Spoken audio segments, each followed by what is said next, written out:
Welcome to my YouTube channel. Ram Ram दोस्तों।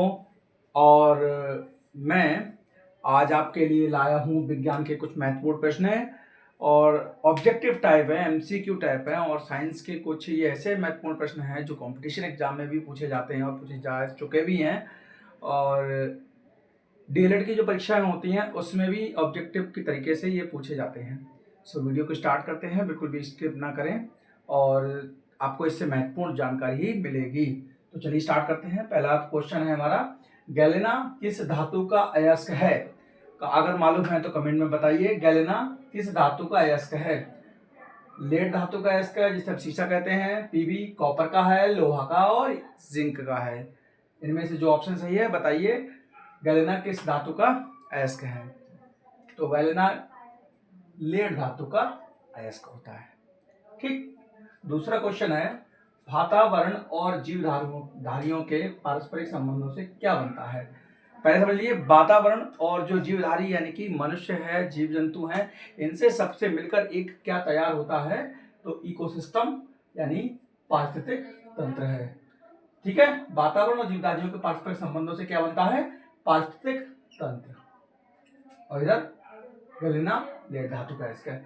किस cell को, तीसरा क्वेश्चन है, किस सेल को पुनः आवेशित किया जा सकता है? ऐसा कौन सा सेल है जिसको हम दोबारा से चार्ज करके यूज कर सकते हैं बार बार? शुष्क सेल, डैनियल सेल, वोल्टीय सेल या सीसा संचायक सेल?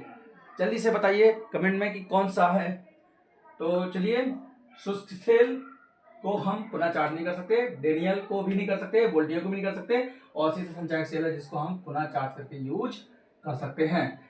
चौथा है, नोबेल गैस का उदाहरण कौन सा है? हाइड्रोजन है, ऑक्सीजन है, कार्बन डाइऑक्साइड है या रेडॉन है? तो नोबेल गैसेस को जिसको हम कहते हैं इनर्ट गैसें या नॉन रिएक्टेड गैसें, जो अक्रिय गैसें होती हैं, उनका एक ट्रिक है याद करने का। हिना ने आरिफ की जीन्स रंगी। तो ये है हमारा हीलियम, ये नियॉन, ये आर्गन, ये क्रिप्टन, जीनॉन और रेडॉन। ये हमारी नोबेल गैसें हैं जिन्हें हम इनर्ट गैसेस भी कहते हैं, इनर्ट गैसेस भी कहते हैं।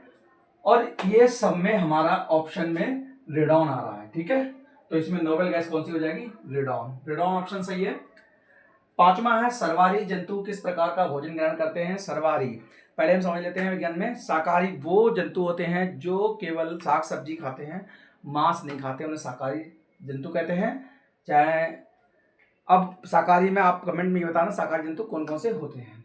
मांसाहारी वो होते हैं जो मांस खाते हैं। अब आप जैसे कि मांसाहारी शेर हो गया, चीता हो गया, जो मांस से ही अपना भोजन करते हैं, केवल मांस खाते हैं।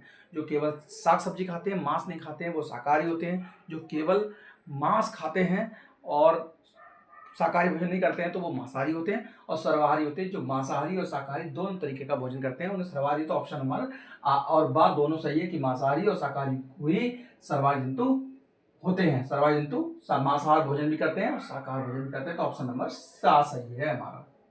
ठीक।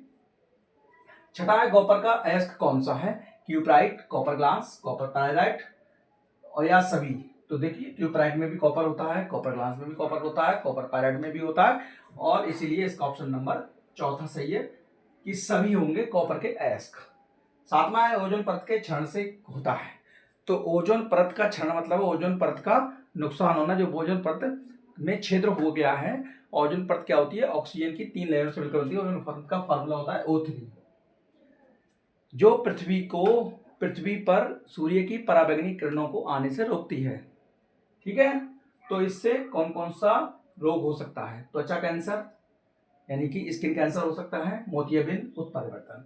तो ये सभी हमारे में रोग हो सकते हैं। ऑप्शन नंबर चौथा सही है, इसका ऑप्शन नंबर चौथा सही है।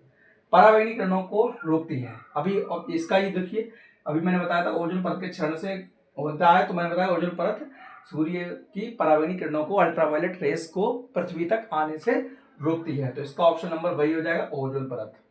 ठीक है, इससे 2 क्वेश्चन एक बार में तैयार हो गए। किन किन धातुओं के ऑक्साइड उभयधर्मी होते हैं? किन किन धातुओं के ऑक्साइड जो है उभयधर्मी होते हैं? अब ये कमेंट में आपको देते हैं कि बताइए किन किन धातुओं के ऑक्साइड उभयधर्मी होते हैं। जल्दी से बताइए। कि किन किन धातुओं के ऑक्साइड उभयधर्मी होते हैं। देखिए एल्यूमिनियम है, जिंक है, सीसा है। देखिए इनके कोई से ऑक्साइड ले लीजिए, इस सभी धर्मी उभयधर्मी होंगे, इसलिए ऑप्शन नंबर कौन सा सही है? चौथा सही है। अब 10वां है, विद्युत धारा मापने का प्रमुख कारण है या प्रमुख यंत्र भी कह सकते हैं कि प्रमुख यंत्र कौन सा है जो विद्युत धारा को मापता है। ठीक है, वोल्टमीटर, अमीटर या और बात दोनों या कोई नहीं।